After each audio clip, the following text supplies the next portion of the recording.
Bueno, unon, guzti ja jendea badabilela sartzen, orduan ondo bere ditzozue, hasiko gara hitzaldiarekin. Bueno, lehenik eta behin eskerrak eman, konektatu zareten guztioi, hitzaldi honetara, espazioen inguruan hitz egiteko. Bueno, barkamen askatu gure zuzendariaren partez, gaur ezin izan duela gurekin egon, beste leku batean egon behar zen. Eta, bueno, ongitorriak nahiko programaren zazpi, sortzi, 9. guztut hitzaldira, baina, bueno, laugarrenera ikasturte honetan, badakizue, bueno, azalduko zuet pizkat, nahiko badakizue dela eskidetza eskoletara eramateko programa bat, eta, bueno, eskerrak eman, emakunderen partez programa eskoletan eramateko irakasle guztiek egiten duzuen aleginagatik eta esfortzuagatik, bai zuen geletan ikaslekin lantzeko, baita mintegietan parte hartzeko. Hitzaldiaren metodologia ezagutzen duzue orokorrean, beste batzuetan parte hartu duzuloko gehienok, baina, bueno, badakizue orain Zurinek egingo duela hitzaldia, eta gero azkeneko partean utziko dugula lekua galderak, nahi dituzuen galderak egin ahal izateko. Naiz eta guk azkeneko partean galdera horiek Zurineri bota, zuek hitzaldiaren zehar edo zein momentutan egin ahal dituzue galderak. Horrazpien daukazue ez dakit nola gertzen den questions and answers ataltxoan, galderak eta erantzunak, eta hor botatzen dituzue, eta nila pilatuko ditut denak, eta amaieran botako izkiot Zurineri. Eta, bueno, besterik gabe, hasiko gara Zurine, segundutxo bat, ez zaidala, el directo, ez zaidala gertzen orain Zurineren aurkezpena, markatu, hementxe. Vale, bueno, lehendabizi pixka talde akademikoagoa edo lanbide aldetika, bueno, esperientzia luzekoa berdintasun arloan, dela Zurine lanetan ibilida eta prozesu parte hartzaileen diseinuan, koordinazioan eta dinamizazioan, ez? Eskoletako jolastoki eskidetzaileen inguruan landu du leku askotan, hemen Euskal Herrian, bueno, Basaurin, Arabako Lautadan, Errekabarri Gasteizen, San Prudentzio Eskola Gasteizen, Gernikan ere bai, Bilbon, Anoetan, bueno, irakasle lanak eta tailerrak ere eta ikastorak eman ditu, landutako gaien artean badago berdintasuna, eskidetza edo hirigintza eta hirigintza feminista. Eta baita ere berdintasun arloko hitzaldiak ere eman izan ditu. Badakizue beti galdetzen digula, gustatzen zaigula galdetzea islariak nola identifikatzen duten bere burua, ez? Beste motako informazio bat jasotzen dugulako. Eta kasu honetan Zurinek esaten diogu bera dela emakumea, boiera, feminista, arkitektoa eta berdintasunean aditua. Auzo eta familia erdaldundean hazitako euskalduna, Karl Marx ezagutu gabe, klaseak zer ziren ulertu zuena, eta txikitan Marimutilen taldekoa futbola gustoko izateagatik, eta zeinbat espazio eta taldeetatik baztertuta arauak apurtzen zituen neska izateagatik. Injustizia sozialekiko enpatia handia izan du beti, eta bere lanbidean gizarteak, administrazioak, herriek eta eskolek ikuspegi feminista integratu dezaten lan egiten duela, esaten digu. Eta besterik gabe Zurine hor bazaude, primeran, kontutxo bat egin zait, Zurinek eskatu digu, nahi duenak, kamera, bueno, piztu dezakela, altzatu eskua eta nik albidetzen zaituzte, porque ustut bestela ezin duzuela. Bueno, pues azkenean norbaiti hitz egiteko nik ere utziko dut piztuta kamera. Eta orain bai Zurine, zurea da hitza. Egunon berriro. Bale, orduan konpartituko dute zuzenen aurkezpena eta horrekin joango naiz azaltzen. Eskerrik asko aurkezpenagatik, haizea. Nire aurkezpenean jarri ditut nahiko gauza pertsonalak eta gero, bueno, gustatu zein dentzutea, baina aldi berean pixkat urduritu naiz, izan dut, bueno, batzutan esposizio maila hori ere, ez dakit beharrezkoa den, baina, bueno, batez ere jarri dut, iruditzen zaidalako garrantzitsua, batez ere oinarri moduan, esateko nondik begiratzen ditugun gauzak, ez? Eta horrek ez du esan nahi guztiok zapalkuntza guztiak bizi behar ditugunik enpatia garatzeko, ez? Edo zapalkuntza edo, bueno, desberdintasun horiek gero ikusteko gaitasun hori garatzeko, baina, bueno, bai behintzat garrantzitsua dela jakitea hori existitzen dela, ez? Eta bueno, eta horrelako lanak ere horretan oinarrituta daudela, ez? Orduan, eskolen espazioen diagnostikoak eta moldaketa praktikoak berdintasunaren ikuspegitik. Agizeak eta kontaktatu zidatenean, egia da, eskatu diatela hori, bai barne espazioak eta bai kanpo espazioei buruz hitz egitea, ez? Ikuspegi feminista batetatik edo berdintasunaren ikuspegitik. Hala ere, gehiago zentratuko naiz kanpo espazioetan, nire esperientzia gehiago zentratu delako horretan, baina gero bukaerarako bai utzi dut tartetxo bat, barneko espazioi buruz hitz egiteko, eta ez badut asko sakontzen edo zalantzaren bat suertatzen bada, berdin, bai hasierako zatien edo bigarrenean, zuek esan, eta hitz egingo dugu gero bukaeran. Hau, marko pixkatxo bat jartzeko eta gurera ekartzeko, esan dut, pixkat gogoraraztea ez, bigarren eskiatza planean, eta zuek nik baino beto jakingo zue, baina, hori ez, EAEko hezkuntza sistemarako berdintasunaren datatu egunaren bidean, ez, plan horretan, 6. puntuan ja, aipatzen direla, ez, espazioak ikastetxean, eskolaz kanpoko jardurak eta jardura osagarriak puntu horretan, lanketa hori egin behar dela, egiten ari dela, baina oraindik ere beharrezkoa dela eskidetzarako espazioak errazteko estrategiak sartzen jarraitzea, ez? Orduan, imaginatzen dut hau horren markatzen dela ere bai. Eta gero, diapositiba hau, genero ikuspegia zer den edo zergatik hartu behar dugun kontutan beti oso laburrean aipatzen dut eta hala ere ez, eta imaginatzen dut, ikastaro honetara datozenak, imaginatu dezakegu, jakintza minimo bat edukiko duzuela, baina prozesu hauetan ez, batez ere patiotako prozesuetara etzen naizen guztietan gertatzen zait, oraindik ere jasotzen ditudala komentarioak hau zalantzan jartzen dutenak. Orduan bada espada beti gogorarazten dute, zergatik genero ikuspegia, zergatik behar dugun ikuspegi hori lantzea edo zein azterketa egiten dugunean eta kasu honetan espazioak aztertzen ditugunean. Horrela oso laburrean esan da, azkenean oso gizarte binarista batetan bizi garelako, horrek eragiten du pertsonak A edo B, ez? Genero femeninoan edo maskulinoan kokatu behar garela, haurdunalditik ja erabakitzen dute zer izango garen ez, eta horrek erabat mugatzen du gure identitatea, gure bizimodua, gure bidea, eta barrez.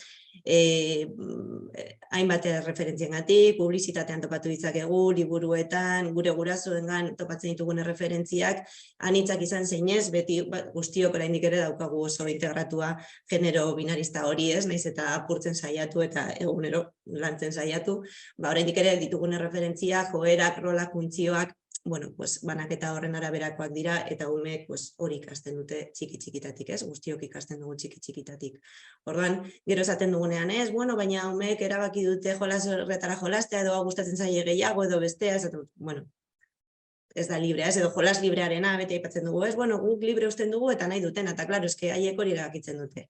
Klaro, baina erabaki hori ez da librea, ez? Hori txiki-txikitatik ja mugatua dago, erreferentzia guzti horiek irenzten ditugulako, ez, eta gure erabakietan eragin zuzena daukatelako, ez, irudi horiekin uste dut ikusten dela gutxi gora bera zer esan nahi dudan, ez.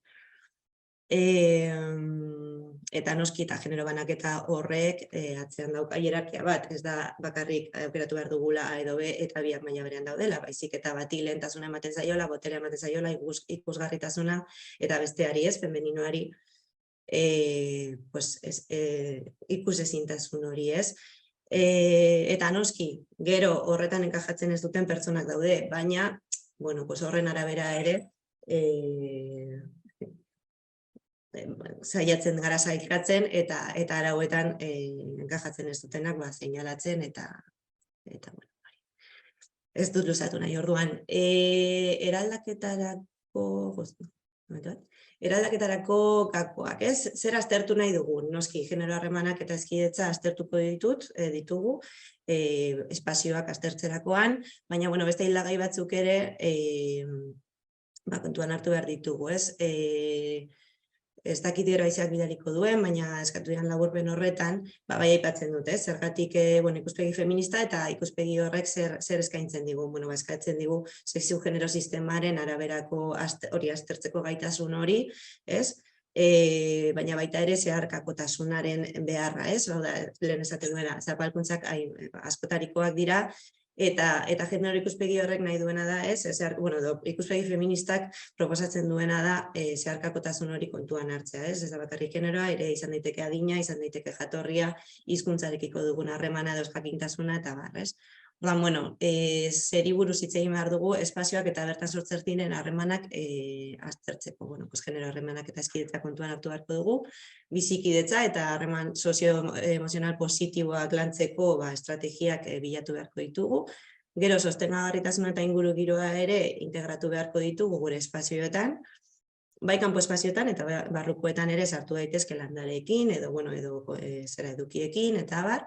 Esperimentazioaren beharra ere espazio guztietan, espazio aberatzak behar ditugu benetan ikasketa prozesua anitza eta hori askotarikoa izateko eta benetan aberatza izateko, eta guzti hau beti ere parte hartzea eta aniztasunaren bidez egin behar dugu, ezta? Hau da, ikusi behar dugu ze pertsona, ze ume nolakoak direnez, nortzuk dauden espazio horietan, eta guztien beharretara egokitu benetan parte hartzeko, ez? Modu seguru eta eroso batean guztiek parte hartzeko aukera izan dezaten. Espazioaren garrantzia, ez? Zergatik espazioa, beste gauza asko bezala, espazioak ere badituelako mezu implizitu asko, ez? Eta batez ere, hemen gustatzen zaite aipatzea, eta zuek asko ezagutuko zu, baina hori Lori Malagutzik esaten zuena, eta berak esaten zuen ingurua gure 3. irakaslea dela, ez? Espazioan gure esperientziak, hezitzaileak, kulturalak, sozialak, eta abar espazioan gertatzen dira, ez? Eta espazio berak, bere antolaketak, materialak, badauka gaitasuna guri mezu bat edo beste bate bidaltzeko, edo harreman horiek moduren batean edo bestean mugatzeko edo ahalbidetzeko, ez? Indartzeko edo trabajartzeko, ez? Orduan, hori, espazioak badaukala berezko gaitasun hori. Eta gero, diapositiba hau, ekarri dut bigarren zatitik, hau berriro berreskuratuko dut barneko espazio buruz hitz egiten dudanean, baina, batez ere, iruditzen zitzaidan garrantzitsua hasieran aipatzea, ideia hau, ez, hezkuntza paisaiari buruz aritu behar garela, ez? Azken urteetan, gero eta gehiago, eta oso pozgarria da, ni hasi nintzenean patio buruz hizketan, oraindik ere ez zirelako hemen inguru hurbilean, ez zirelako patioen eraldaketak ikusten, edo oso puntualak.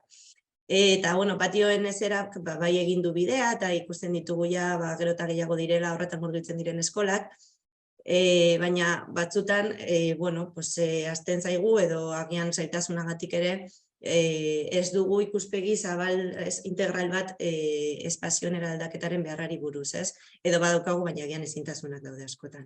Eta orduan, ideia horrekin ez, hezkuntza paisaia dela eta ikasgelatik haratago doala, ez? Hau da, ikasketa prozesua espazio guztietara zabaltzen dela, kontuan hartu beharko dugu benetan espazioaren eraldaketa hori planteatzerako orduan. Nondik gatoz, ez? Eraldaketa zergatik, ez? Zergatik eraldatu behar dugu zerbait, ongi badago, edo ez baldin badago, ez? Lehenengo ikusi beharko dugu nondik datorren. Hemen, azken urtetakoa aipatuko dut bakarrik, baina argi dago Greziatik ere hartu ditzakegula ereduak, adibideak eta abar, eta beste hainbatetik, baina, azken eta gure inguru hurbilera mugatuta, hori ez, jakin dezakegu, nondik atozen, irudi honetan beko irudia adibidez zuri beltzean jarri dut, baina gaur egungo argazkia da, nik egindakoa, eta da Atzuriko Bilboko eskola bat, ez? Da eraikin zahar bat, barkatu ez, hau ez da Atzuri. Ez da Atzuri. Beste batean Atzuri jarri nuen. Baina oso antzekoa da, ez? Da oso eraikin zaharra, baina berez gaur egungo patioak ere asko horrelakoak izaten jarraitzen dute, eta badaude kasuak, eta gero aipatuko dut, gainera horretan haizeak ezagutzen du kasuak, badira kasuak orain ere egiten direla eskola eraikin berriak, eta horrelako patioekin planteatzen dituztela bintzat hasiera batean. Orduan, hartu behar dugu kontuan nondik datorren, ez? Eredu hau, goian ikusten dituzuen irudi horietan azaltzen den moduan, badator esaterako ez bakarrik, baina doela urtetik ona, frankismo garaitik ere ez, patio hauek erabili zirela, ez? Eta patio horiek erabiltzen ziren, batez ere, ikusten ziren beharra, gimnasia lantzeko, eta gimnasia ulertzen zen oso modu militarrean, edo oso modu kompetitiboan, oso individualistan, banaketa horrekin, gainera genero banaketa hori ematen zen garai hartan, arrazionala, agresiboa, kapazitista, eredu eta gizarte arrazista batetik ere edaten duen eredua da, eta orduan hori kontuan hartu behar dugu eraldaketa planteatzerako. Orduan, hau da, zergatik kantzak bai edo ez, guri gustatzen bazaigu kirola edo ez, bueno, hausnarketa sakonagoa da, hori baino asko sakonagoa. Orduan, hori esaten nuena, jolas aske hori, kakotzen artean askea, ez dela inaskea eta jarrerak hori erabat baldintzatuta daudela espazioaren egituragatik, Ikusten duzue, azkenean espazio hauetan marra batzuk daude, identitatea daukan espazio batzuk daude, eta beste asko ez daude, Orduan horrek mezu argi bat trasladatzen digu.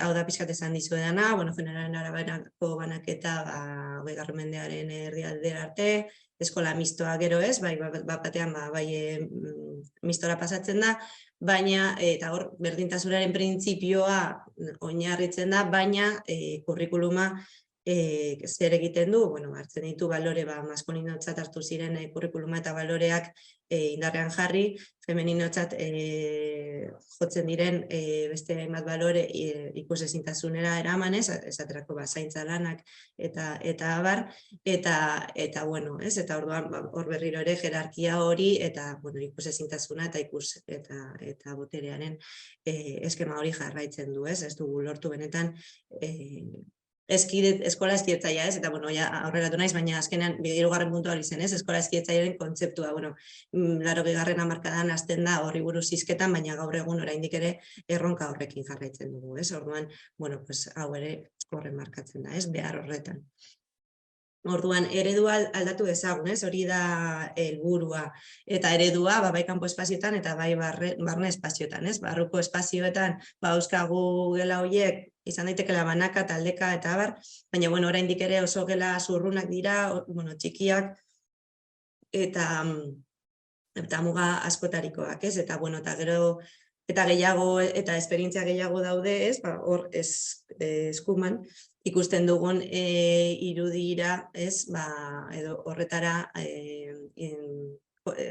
pausuak emateko proiektuak eta martxan jartzen dituztenak, baina noski, eta esango zuen asko, oso polita da, baina horretarako dirua eduki behar da, espazio eduki behar da, eta orduan, hala ere, adibideak jarri behar ditut, behintzat jakiteko zein izango litzateken ez dakite helburua edo behintzat ametsa, baina noski gero gure mugak kontuan hartu beharko ditugu, Eta patioan berdin, patio gris mugatu eta baztertzaile horietatik, espazio aberatsago batzuetara, natura integratzen dutenak, eta bar.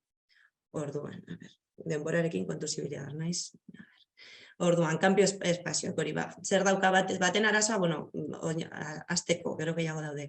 Baina monotonia, estimulazio falta, eta ikasleak edukiontzi bezala hartzen dituela, Eta bigarrean, zer nahi dugu lortu, koloreak harmoniaren bidez, sobreestimulazioa ez da ona, aniztasuna testuretan, koloretan, espazioetan, ekintzetan eta bar, esperimentaziorako espazioak, ikasleak protagonista izatea, eta kudeak eta iraunkorra eta parte hartzea bermatzeko, eta ekintza berriak sustatzeko. Hau, Zaldup eskolan sortzen konsultorak egin zuen oso aspaldiko datu batzuk dira, baina gaur egun jarraitu dut patiotan lanean eta iruditzen zait jarraitzen duela erabilgarri izaten.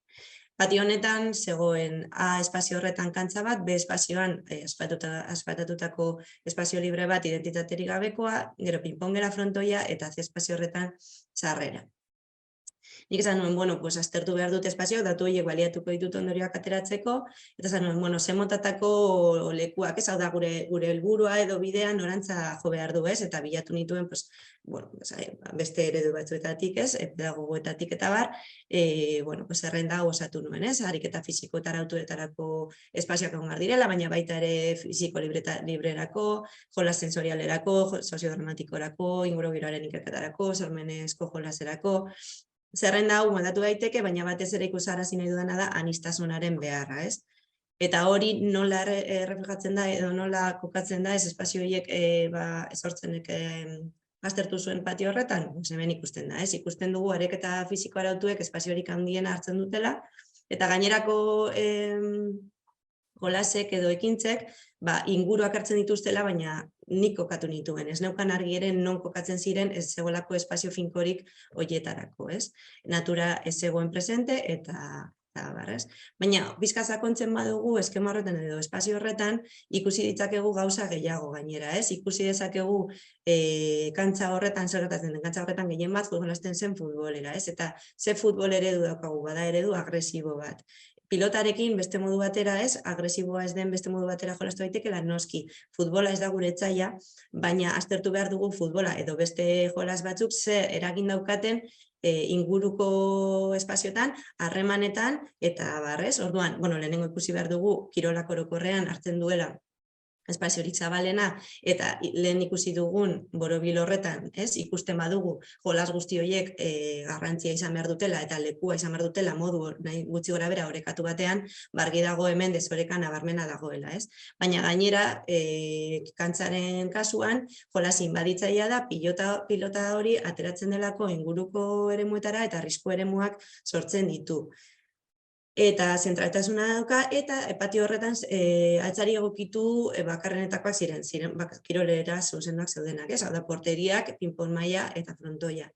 Eta horrek mezu argi bat uzten digu, gure gizarteak zer jartzen du balorean, kirola da balorean jartzen duena, eta kirolean ez da biltzatenak, bigarren mailako ekintzak dira edo pertsonak, Baina, klaro, hau genero ikuspegitik gainera ikusten badugu, ez da kasualitatean hor da kantza horren erdian, edo kirola norke lantzen duen gehiago, eta norke ez, argi dago mutilek joera gehiago daukatela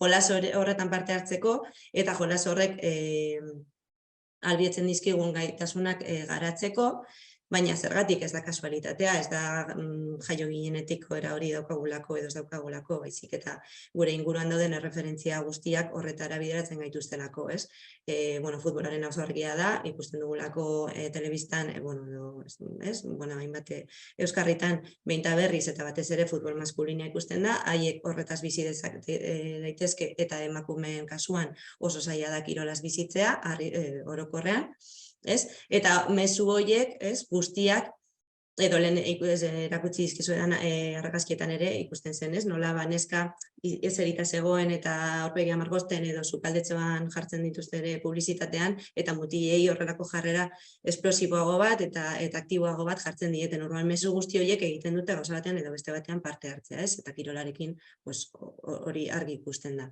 Orduan, zer ikasten dute, eta gero daude bazterrak, inguruko espazioak, egokitu gabekoak eta identitaterik gabekoak. Zer gertatzen da, edo hor dauden pertsonek zer ikasten dute? Barruan daudenak, kantzan daudenak adibidez, ikasten dute mina eman dezaket. Nik mina eman dezaket eta ez ditut ingurukoak zaindu behar. Zergatik gizarteak edo kasu honetan eskolak ez dituelako mugak hartzen arazo horri. Hau da, batzutan izaten dugu, kontu zibil edo ez dakit zer. Baina espazio hori horrela izaten jarraitzen badu eta ez badugu kudeaketaren bidez edo espazioen moldaketaren bidez muga zehatzak eta garbiak hartzen hori ekiditeko, gure mezua, eta gainera egunerokoa eta urte askotan zehar jarraitzen du izaten, hor dauden pertsonak mina eman dezaketela, eta hori onartzen dugula moduren batean. Gero, alde positiboan ere noski badaude, horregatik esan dut kirola eta futbola ez da gure etsaia, talde lanean aritzea oso positiboa da, hori ikastea, baina batez ere eredu kooperatibo bat izango balitz edo hori landuko bagenu, kasu honetan kompetitibitatean oinarritzen da gehiago, agresibitatea garatzen dute, besteen espazioak inbaditzeko eskubidea daukatela ulertzen dute, lehen esan dudanagatik, psikomotrizitatea hobetu egiten da noski, horrek segurtasun handia ematen du gure buruarengan ez bakarrik kirolean, baizik eta bizitza, hainbat esparrutan, eta gero hori ere barri ikusten da, zergatik batzuk daukaten errestasun gehiago, jenda horrean hitz egiteko, edo ez, gauza gehiagorekin zerikusia dauka, baina kirolaren eta gorputzarekin daukagun harremanak ere eragin handia dauka horretan, zuek hori nik baino beto jakingo zuen, baina aipatu beharra daukat. Eta gero hori taldean onartua izateko eredu normatiba jarraitu beharra. Hau da, hemen ere ikasten dute umeek mutila bazara, futbolean jolastu behar duzu, zeren, karo, hemen esan dut, gehiago dira mutilak erdian daudenak, baina ez bakarrik. Badago neskaren bat, eta horregatik ere nire aurkezpenean jarri dut ez, nire adibide moduan, ni txikitan, bai, nahi nuen jolastu futbolera, gustatzen zitzaidan, eta gainera, esaten zidaten, ona nintzela, orduan usten zidaten, eta noizbenka pasatzen zidaten, baina beti ere gutxiago, eta ez ninduten berdin bat bezala tratatzen. Gaur egun, egon naizen patio guztietan, arazo berdina gertatzen dela ikusi dut. Jarraitzen du berdina gertatzen, lehen bakarra banintzen, orain dira 4 saiatzen direnak, baina beti ere saiatzen dira txikiagoak direnean, eta gero urteekin desmotivazioagatik, ikusten duzulako hori ez dela zure espazioa, neskak kirola orokorrean, eta batez ere futbolarekiko interesa galtzen dute. Eta geroz, eta hori, eta taldearen onartua izateko, mutileire gertatzen zaie, badaute mutil asko futbola gustoko ez daukatenak, eta bien artean batzuk berdin zaien ez parte hartzen dute, taldean onartuak izateko, ez? Eta haien identitate horretan, mutil izatearen identitate horretan, segurtasun gehiago izateko, baina beste batzuk argi daukate ez dutela gustoko, eta inguruko bazter horietan geratzen dira, gainerako neskekin, ez? Eta, klaro, pertsona horiek seinalatuak izaten dira, arau horietan enkajatzen ez dutelako, eta horre ere, zailtasun handiak eta sufrimendu ere badago. Baina, kanpoan daudenak gainera, zer ikasten dute, ikasten dute edo dugu. Lehenengo ikusle pasiboak ez, askotan hori banku horiek kirolkantzei begira jartzen ditugunean, sortzen ari gara ikusle pasiboak ez, haien beharrak edo haien desioei garrantziak entzen diegu, eta esaten diegu hori, besteena txalotu eta ikusteko entrenatzen ditugu, esango nuke, ez? Orduan, hori, bigarren mailako ekintzak, haien ekintzak ez daukatenez identitaterik, bigarren mailakoak direla integratzen edo ulertzen dugu, ez? Eta desmotivazioa dakar horrek. Errekonozimendu falta eta desmotivazioa. Baina bazter horiek beti gogorarazi nahi dut ez direla txarrak, hemen patio honetan arazo bat dago, arrisku eremuak sortzen direlako, eta ez dagolako kudeak eta positibo bat, ez? Eta orekatu bat, baina noski bazterrak oso interesgarriak dira, eta bazter horietara mugatuak izan diren, beste erlazio guzti horiek, eta femeninoarekin lotu direnak, oso garrantzitsua dira mundu guztiarentzako, eta guztiak, bai mutilak eta bai neskak hortik pasatu beharko lirateke, ez? Hor ikasten dugu hurbiltasunarekin emozioak adierazten, ingurukoak zaintzen, eta barrez, eta beste hainbat jolasten ere, beste hainbat gaitasun ere garatzeko gaukera eta beharra dago, ez bakarrik kiroletan zentratzen dena. Baina, adibide moduan, gero jarriko ditut gehiago. Eta azkenean zer gertatzen da ere asko, eta gero ikusiko duzu esaten duzu, neskak ez dute espazio hori, edo batzutan galdetzen dugunean hasieran, eta nahiko zenuke erabili, eta zuzenen esaten dizute, beste batzuk baietze. Baina hori da erresignazioagatik, hainbeste urteren ostean ikusi dutelako hori espazio hori ez dela hientzako, eta azkenean, ikasten duzuna da, isildu behar zarela bidegabekeri horien aurrean, egiturak berak ez, eskolak onartu dituelako denbora luzean zehar. Eta horregatik ere daukate hainbesteko garrantzia orain egiten ari diren prozesu hauek, ez? Prozesuak berak ez bakarrik eraldaketa fisikoa edo kudeaketa bera edo espazioan gertatzen diren aldaketak, baizik eta prozesuak berak ja implikazioa adierazten duelako, lehenengo balorean jartzen du ez, eta onartzen die pertsona horiei eskubidea daukatela beste espazio batzuk eskatzeko edo horietan bizitzeko eta garatzeko, eta baita ere injustizia horiek azalerazteko. Orduan, prozesuak beraz badauka gaitasun hori, eta gero noski hausnarketa beraren beharra.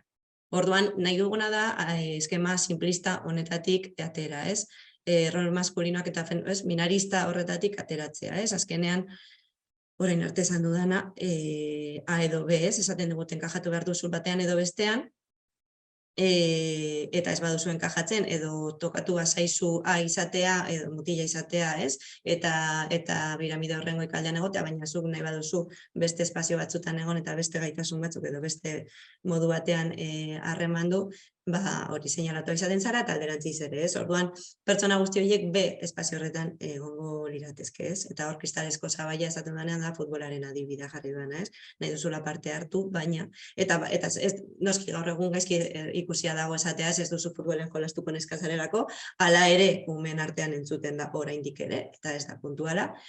Baina gure artean, irakasleen artean, hasieran esango genuke ez, hori ja ez da gertatzen, askotan entzuten dut oraindik, ez? Naiz eta gero ikaslei galdetzen diegunean ikusi baietz.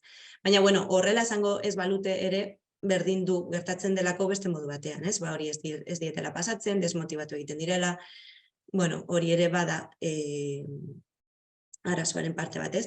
Eta adibidez bitu, orain beste eskola batean nago, justu aste honetan egon naiz, eta adibidez hor eskola horretan patio izugarri handia daukate, eta oso ikasle gutxi orduan esaten diate, ez, hemen arazoak ez daude. Claro, gerta daiteke ere, konfliktorik ez egotea ikusten ditugunak, araz, eta lehen esan dudanagatik, erresignazioagatik, ez, batzuk ezin dute espazio hori erabilita, zuzenean beste espazio bat badute, horretara doaz. Baina gatazka esplizitua ez izatea ez du esan nahi gatazka dagoenik edo arazo bat daukagunik edo bazterketa eta banaketa ematen denik, ez? Orduan, gu izan behar gara lehenengoak hori ikusteko gaitasuna garatzen dugunak. Hau, ez, helburu hau lortzeko, ez, aniztasun horretarantz jotzeko. Pila bat lusatzen nahi naizenez, pasatuko aberarin. Hau, anoetatik pasatu ginen, eskola baten duela pila bat urte, eta egin genuen azterketa hori ikusteko modu grafiko batean zer gertatzen den. LH laugarren mailan, neskak dira urdinak eta mutilak berdeak, ez? Bueno, laugarren mailan esan ziguten. Orain, bueno, gero eta gehiago nabaritzen da, banaketa, baina oraindik ere jolas misto asko daude. Hemen ja azaleratu zuten, futbolean adibidez, ez direla aritzen, eta arazo hori aipatu zuten, neska batek oso gogoko zuelako eta ezin zuen parte hartu. Baina, bueno, hemen oraindik ere erabilera nahiko zabala da patioarena, ez? Gero DBH lehenengo mailan galdetu genuen gauza bera, eta mutilen artean ez da alde nabarmena ikusten, ez? LH da txikian dagoena eta DBH handian dagoena, eta, bueno, oraindik ere erabilera nahiko zabala egiten dute patioan. Baina, heltzen gara neskengana eta batean topatzen dugu hau DBH lehenengo mailan neskek ez dute patioa erabiltzen bakarrik. Eraikinaren inguruan paseoak ematen dituzte, barnekaldean banku batzuk erabiltzen dituzte, eta sarreran dagoen aterpean egoten dira ere banku batean eserita, hizketan. Eta hemen eskuak burura botatzen ditugu eta esaten dugu, baina nola da posible, edo zer gertatu da, ez nahi luzatuko da, orain arte esan dudan guztia. Desmotivazioa ikusten dutelako espazio hoietatik kanporatzen dituztela. Desmotivazioa ere referente faltagatik, baina desmotivazioa batez ere espazioak berak mezu oso garbia botatzen digulako, ez? Oso harin joan nahi dut eta igual gauza batzuk astuko ditute, baina bueno. Orduan hau zen aldea, ez? Neska eta mutilen artean batean DBH-ko lehenengo mailara etzen gara, eta hau da ezberdintasuna. Eta ez da, jaiotzetik sortzen zaigun zerbait, ez? Pertsona oso ezberdinak daude, izaeragatik, baina gero ikusten badugu joera argi bat dagoela, eta oso argia da, genero banaketaren araberakoa, eta genero banaketa baldin badakigu, eta badakigu gizarteak sortzen duela, ez? Eta ikasten dugula bizitzan zehar, argi dago hau, eraikia dela, eta eskolak ardura handia daukala, hori deseraikitzeko, eta beste bide batzuk proposatzeko. Orduan hau izango litzateke helburua, errealitate konplexuetara biratzea, ez? Gure buruan, lehenengo gure buruari aukera hori emateko, ez? Bestela ez dugulako ez da eskatzen, bueno, esan dudanagatik, ez? Eta orduan egin beharko genuke izango zen, espazio hori orekatzea, ez? Bai azaleran, bai aniztasunean, egiten diren ekintzetan, arauetan, zer baloratzen denetaz ere ez, bueno, eta horretarako noski materiala, eta, bueno, eta barrez, azalerak egokitu, espazioak aberastu, natura integratu, eta, bueno, jarraitzen dut. Baina hori nola, ez? Bueno, hemen, oinarrizkotzat, bueno, bitu, hau, hartu dute, uste dut dela puntzi zen, gida eskoletako patioen inguruko gida baten, agertzen den irudia.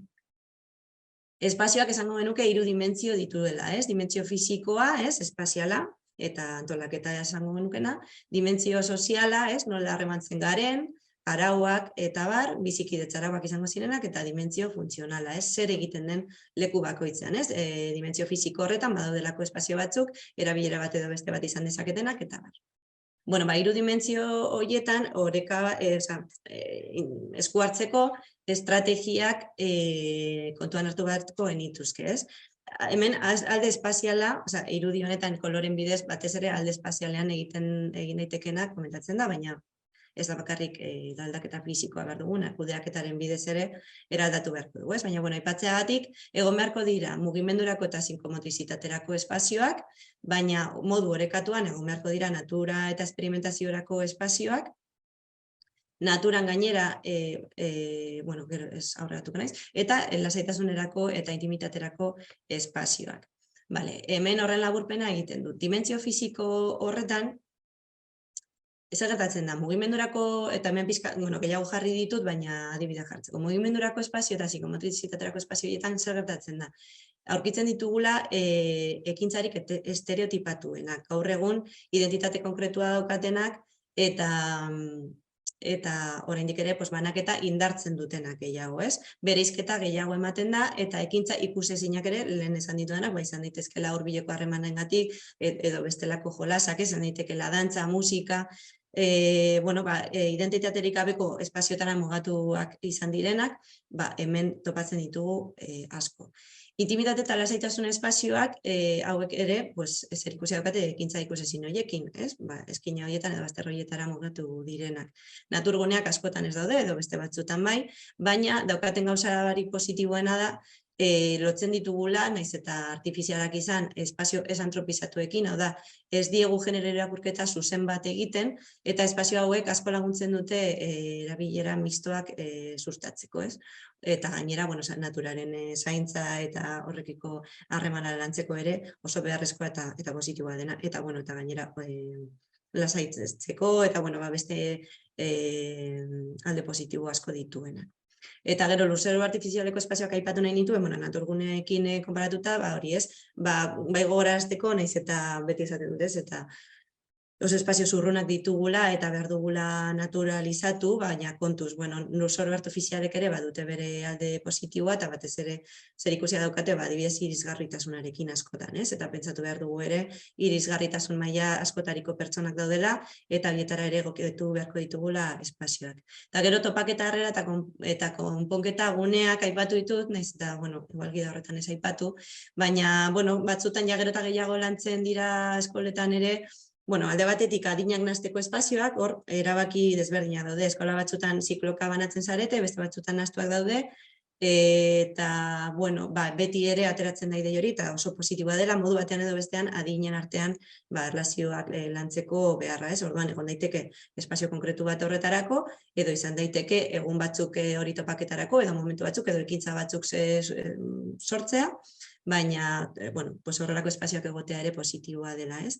Eta gero ere hor, edo beste espazio batean, harrera eta konponketarako guneak, ez? Gatazkak kudeatzeko espazioak, hor ere, zenbait eskoletan ja identifikatu dira ordezkariak edo horretarako ez dakit arduradunak, baina, espazioak ere lagundu dezake gatazka horiek, gatazka edo arazo horiek konpontzen, hau da, eskola batean egon naizen adibidez, bakardadearen, beste izen bat eman zioten, baina banku bate jarri zuten, norbait bakarrik sentitzen zenean, banku horretara joan izateko ez, eta orduan beste norbaitek ikusten badu, badaki ume horrek moduren batean zaintza edo konpainia eskatzen ari dela, ez?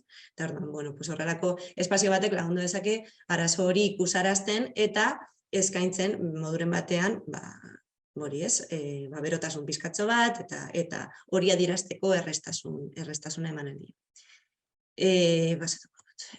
Orduan, guztia nola, ez? Eredua eredatu dezagun, estrategia, baina gero gertatzen zaiguna da, ez? Hemen ere espektatibak kontrolatu behar ditugula, eta arazo ekonomikoak direla, eta baskotan muga asko ditugulako ekonomikoak eta espazialak, ez? Batzotan oso patio txikia daukagu eta hori ezin da aldatu.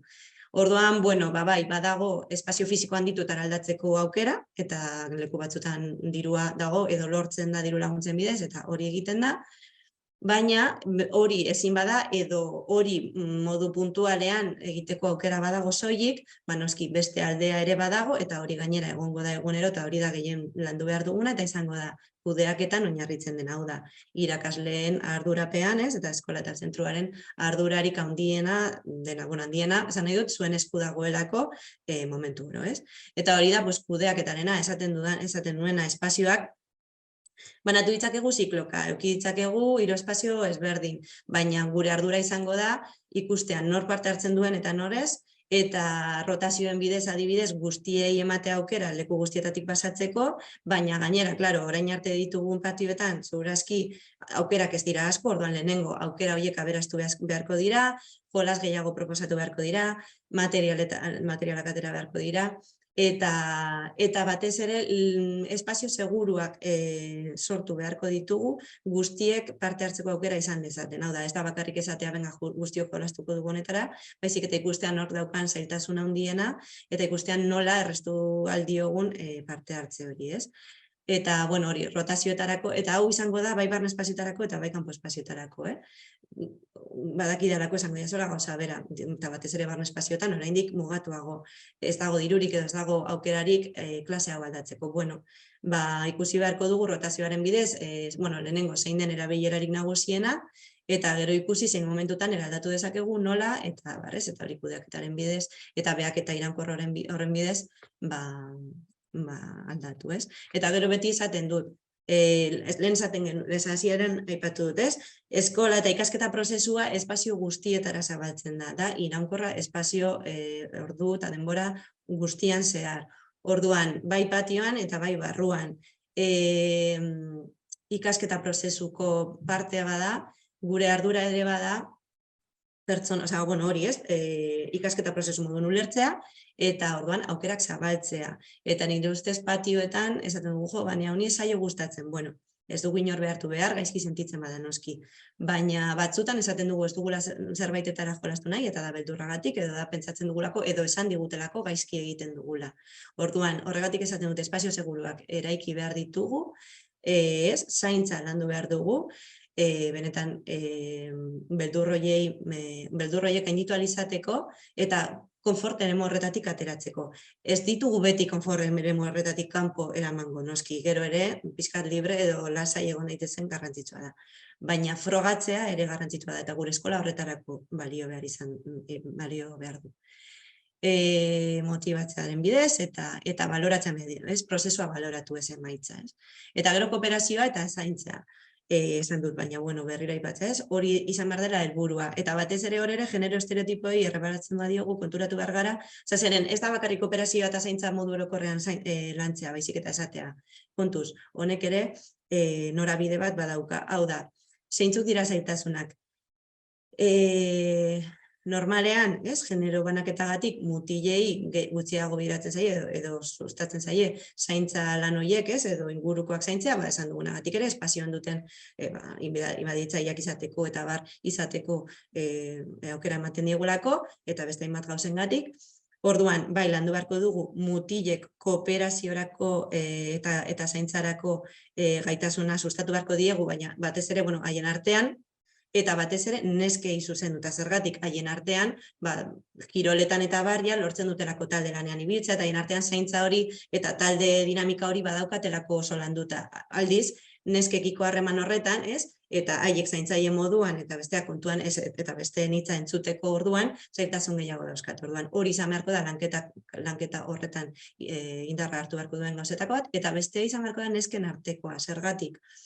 Ez dute esan, baina claro, eskema honek eta genero banaketa honek zer sortzen du? Sortzen du nesken arteko lehia handia. Zergatik, neskek ikusten dutelako, ezin dutela mutilen, edo espazio maskulino horietan baloratuak izan, parte hartu eta bar. Eta hau oso harin esan da, baina esango genuke, azkenean, gero esaten dugu, nesken artean, eta duen artean entzuten, nesken artean gehiago kritikatzen dira, ez dakitzer, baina honek ere oinarri bat badauka, ez da kasualitatea. Horrek ere badu jatorria genero banaketan eta da horregatik ikusezintasun horrek, hau da, bigarren maila horretara mugatu gaituztenez, ikasi dugu ezin dugula lehenengo maila horretan parte hartu eta baloratuak izan. Eta baloratuak izateko modu bakarra da, bigarren maila horietan gaudenen artean, lehiatzea eta gure artean, eta gainera ez digutelako oso balore positiboak edo kooperatiboak eman edo landu, gure artean hori lehian ibiltzen gara, gure artean hori ikusarazteko, gure baloreak ikusarazteko, baina beti ere maskulinotasun horrenpean. Orduan, oso harin esan nahi izan dut, eta ez dakit argi geratu den, baina, zailtasun hori ere badagoela, nesken arteko zaintza horretan, eta talde dinamika horretan, eta hori landu beharko dela ere bai, bi gauza horiek izan beharko dira. Hau da, hori buruan eduki behar dugula zaintza eta kooperazioa lantzerakoan. Bestela, orokortasunen egiten badugu, genero ikuspegia galtzen dugu, eta helburua ez da lortzen. Orduan, kanpo espazioetan, kontrarreloj, baina bueno, kanpo espazioetan hau pasatuko dutari, baina ditugu eredu asko, hau da. Horki dago, genero ikuspegia lehenengo eta behin gure buruan egon behar da, noski, ez? Hori kontuan hartu behar dugu oinarritik, datuak ateratzerakoan, hau askotan batzutan gertatu zaigu, igual den tutorei galdetik bat pasatu klasean lantzeko, eta batean ondorioak bidatzen dizkigute datuak desagregatuak jaso gabe.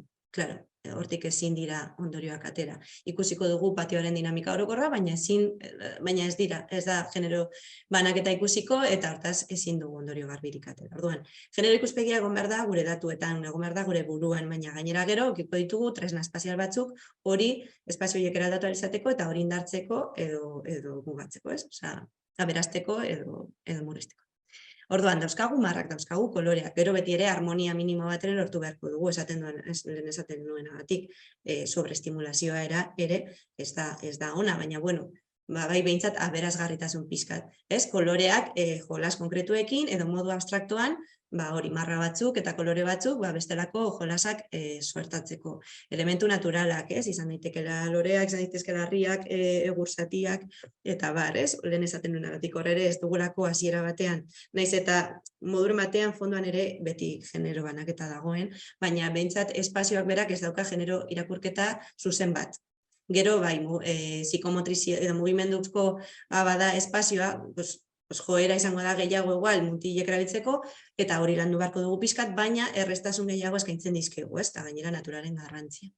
Orduan gero altzariak, beti hasten zaiguna, eta lehen esan dugu zaintzeko edo intimitaterako espazio horien garrantzia.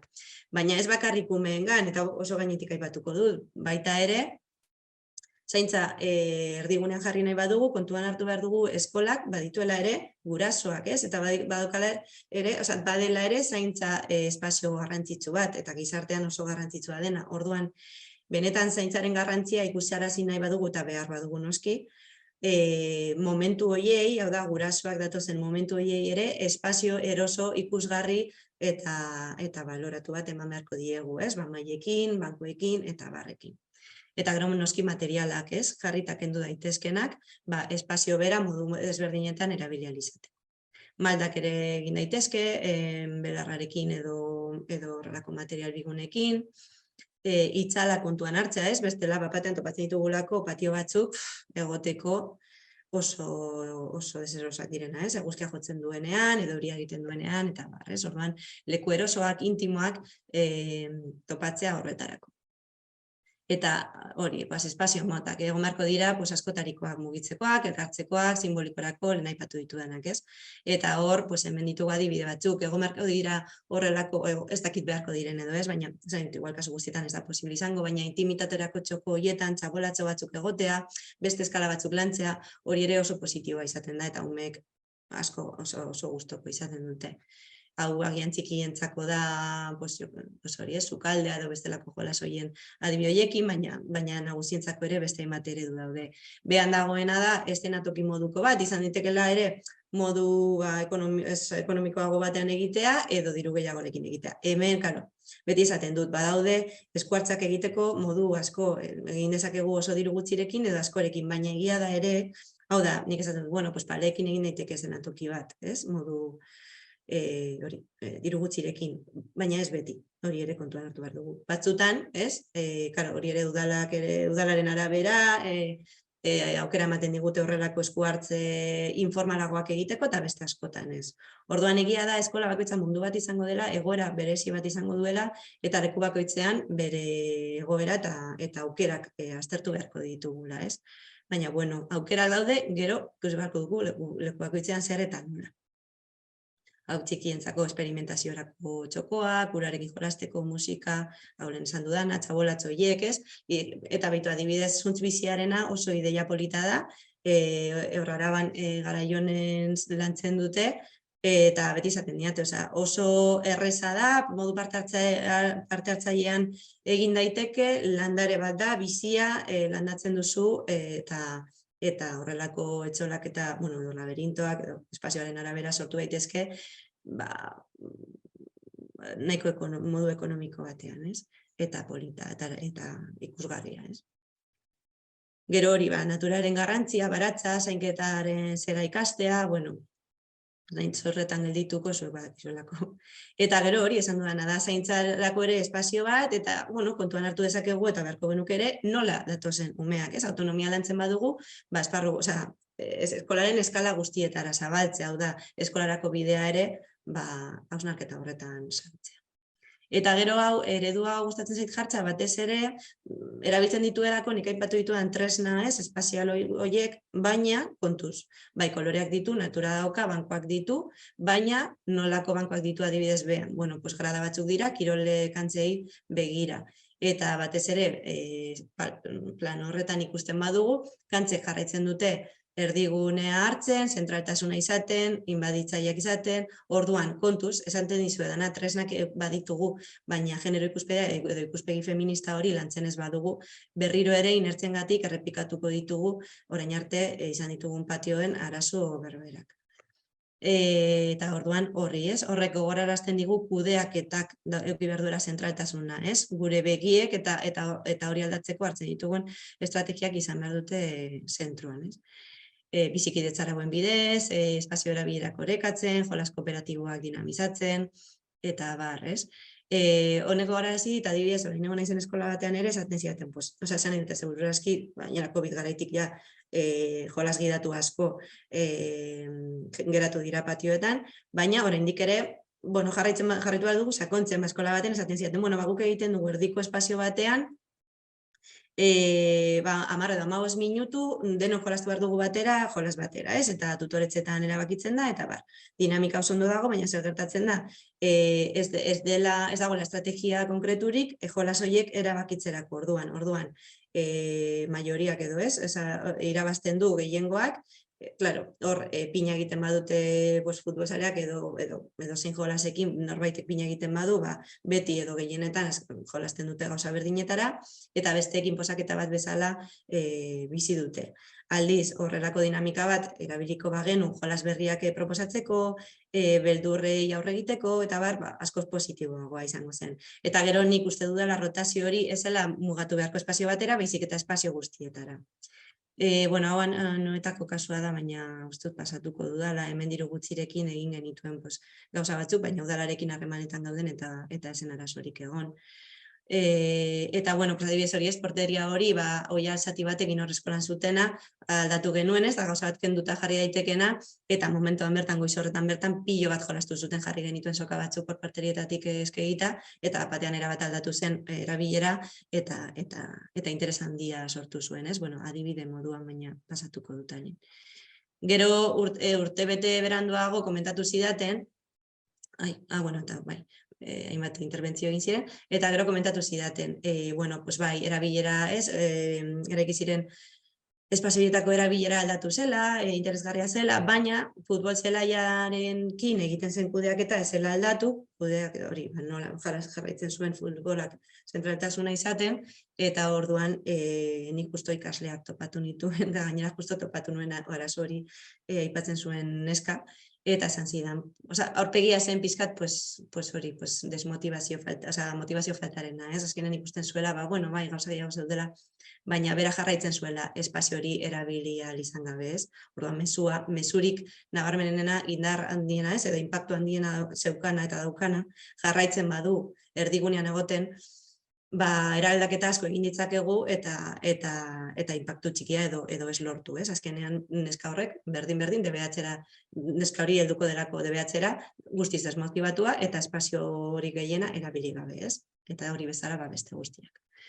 Hemen ez dauka denborarik, orduan, hemen aipatuko dut bakarrik, adibidez hemen hitz egin genuela asko emozioi buruz, eta hori zuek lantzen baduzuen momenturen batean, badelako gauza bat garrantzitsua, galdetu genien, eta triste zaudenean nora zoaz, edo lasai zaudenean non, Eta horrek ere azalerazi zituen hainbat gauza, ez? Eta hor agertu zen batez ere intimitatearen beharra, emozioak azaleratzeko, eta barrez, eta bueno, oso interesgarria izan zen ere horregatik.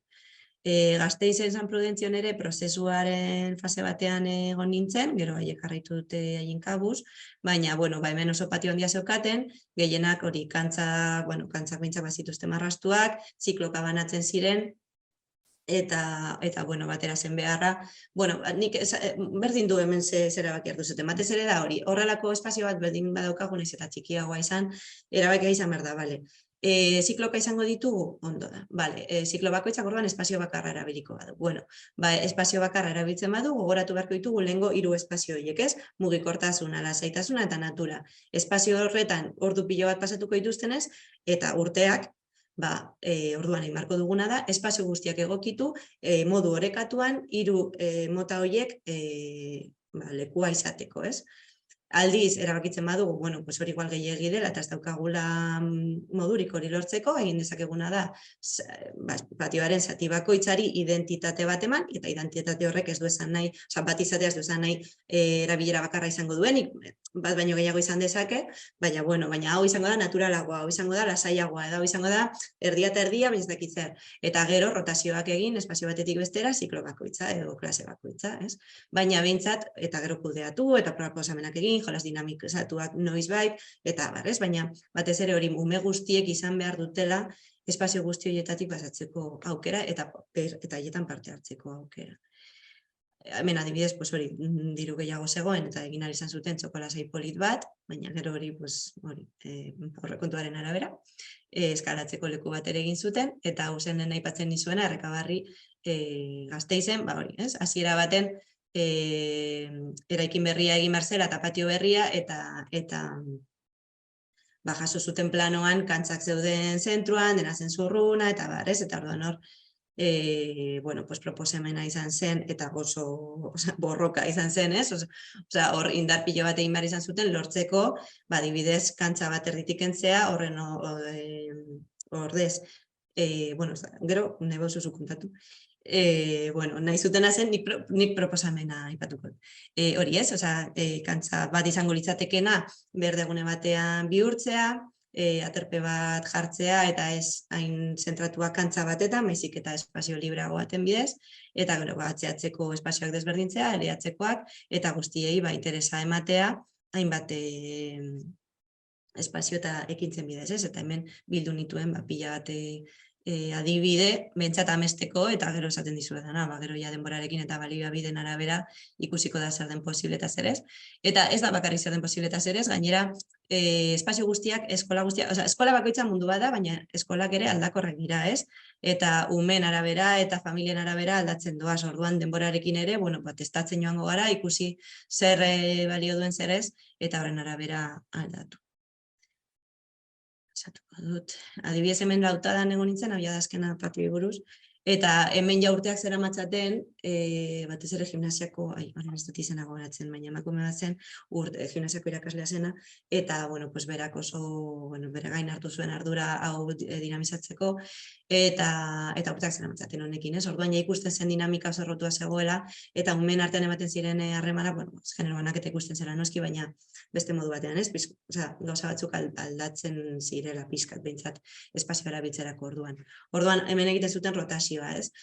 Baliabide gutxirekin ere, baina, nik bai esaten nian, igual hemen natura sartu beharko zen, gauza batzuk, gero gauzak bazeuden lantzeko, edo txoko intimoak, lasaiak eta bat, baina haiek rotazioa egiten zuten, jolasak dinamizatzen zituzten, eta zentzu horretan parte hartzea zabalagoa zen. Ez? Gero egunak zituzten astelen artea, gauza bat edo bestea, eta espazioa. Barne espazioak esan dizu eta bale. Gutxiago landu dut, hau maila teorikoagoan aipatu aldizuet, baina noski barne espazioetan, berdin, genero banaketa ematen da. Egia da, kontrolatuagoak direla, espazio kontrolatuagoak, irakasleak hor daude, zaudete, eta horrek, eragina dauka ere, hori gehiago azalerazteko edo gutxiago, baina baina, bueno, hor ere ematen dira, eta badaude tresna espazialak, hori berdina, ez? Hori malgutzeko, indartzeko edo ez. Bi adibide jarri ditut, justo planoetan adierazgarriak zirelako, ez? Adibidez, Jan Piageten ereduari jarraituta eskola batera eki zuen, hainbat eskola egin ziren, eta, bueno, hemen pila bat aldatzen da. Ez ditut azalduko, eta Montessorirekin lotuta beste espazio hori eta beste hainbat, baina batez ere da ikustea, batean proiektu hauetan ematen zaio garrantzia ere erdiko pasabideari, ulertzen dutelako ez dela pasatzeko espazio bat baikarrik, baizik eta hor ere ikasketa ematen dela, hor batzen direla klase bateko eta besteko umeak, baita ere adinak, orduan hor nahasketarako espazio handiago batzuk ere aurre ikusten dituzte, hori posible izateko, ez?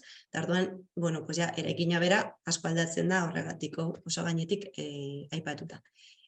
Konfidantzaren pedagogian ere, edo adibidez, Arizmendi ikastola aztertu nahi baduzue, hor hurbileko eredu bat daukazu ere, nik bakarrik ekarri zuet argazki hau, baina ikusi ditut askoz politagoak, baina, bueno, hori hurbileko, gero, uste dut gainera bidaliko dizkizuegula esteka batzuk, eta loturak eta, bueno, informazioen jatorriak eta, ordan zuek gero trasteatuari izango duzue gehiago eredu hauetan.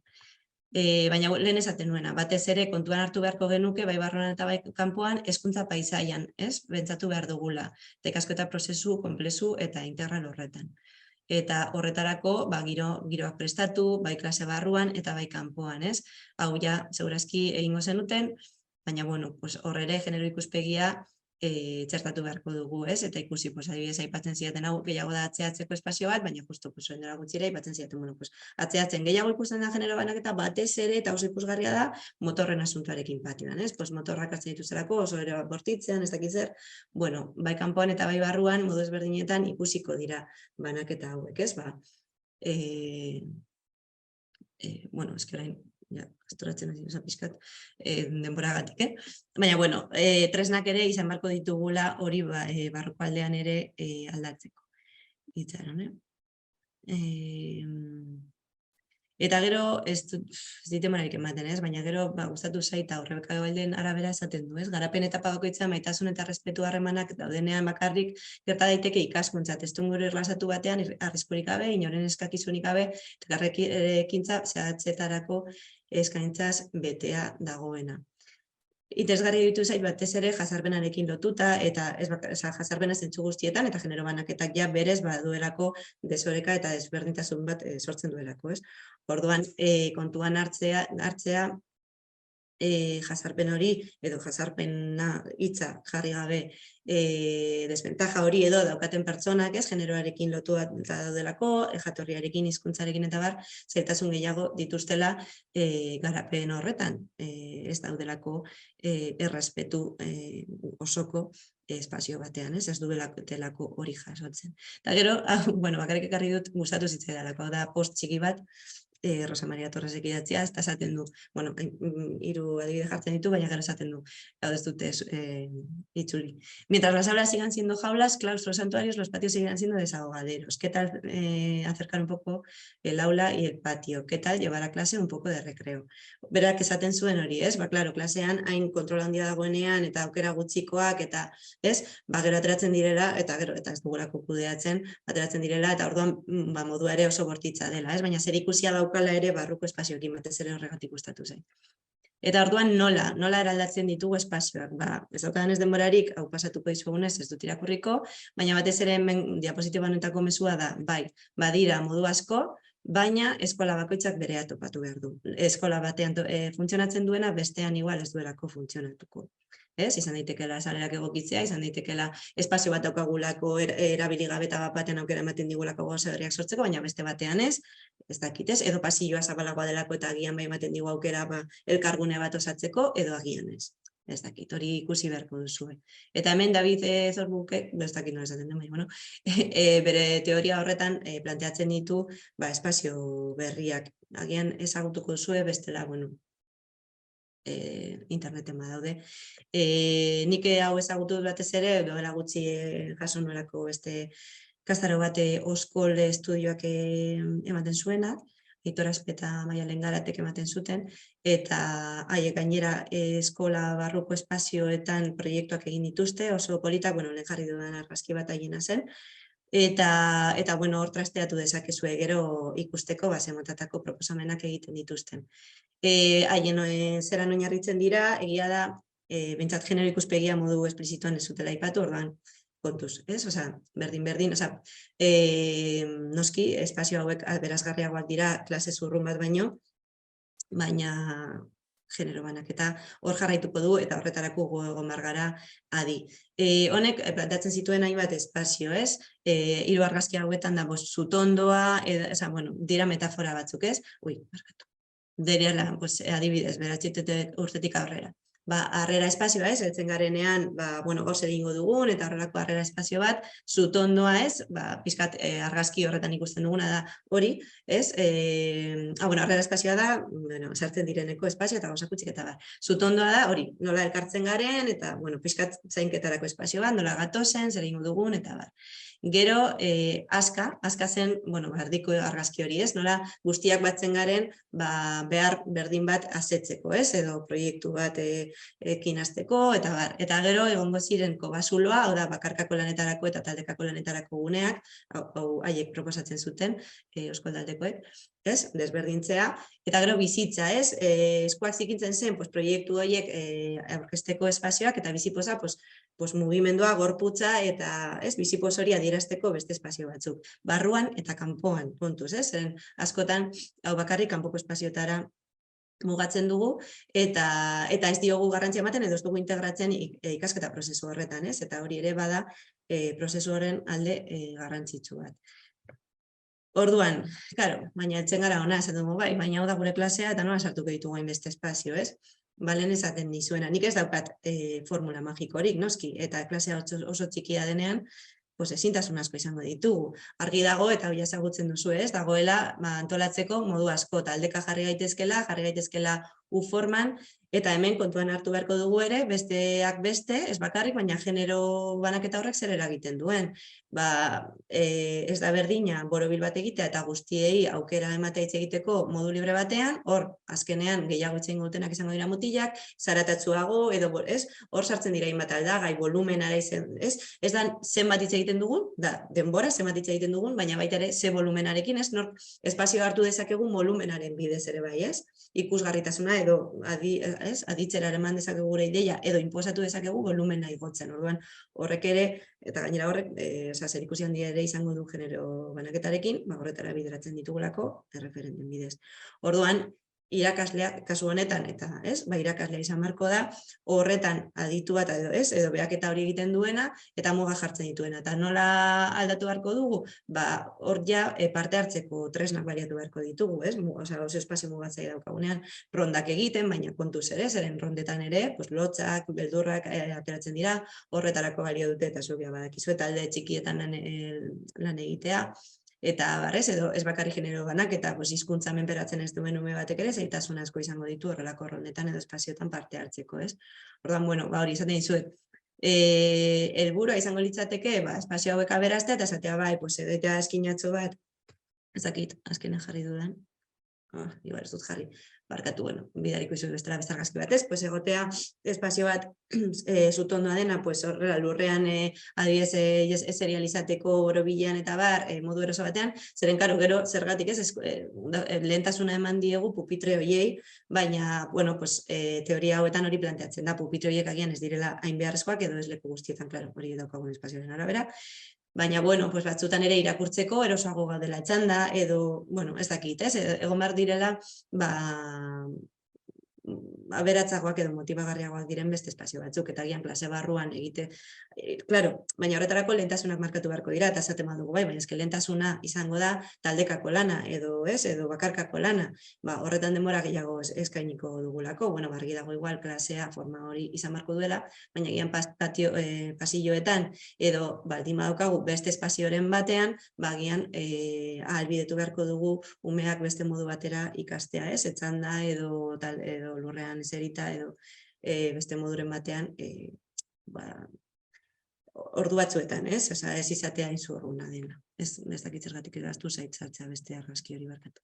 Eta lehenko berdina, eta hemen estrategia izango da, pues gauza bera, ezin badu azalera handitotara aldatu, tiroagatik edo azalera mugatu daukagulako, denborak, ez? Lehentasunak identifikatu beharko ditugu, espazioan horren arabera banatu, baina beti ere kudeaketaren bidez, ematen den banaketa horri beste estrategiatu batzuk eskainiz, ez? Osea, hori bideratzeko ez, edo parte hartzea sustatzeko estrategiak landuz.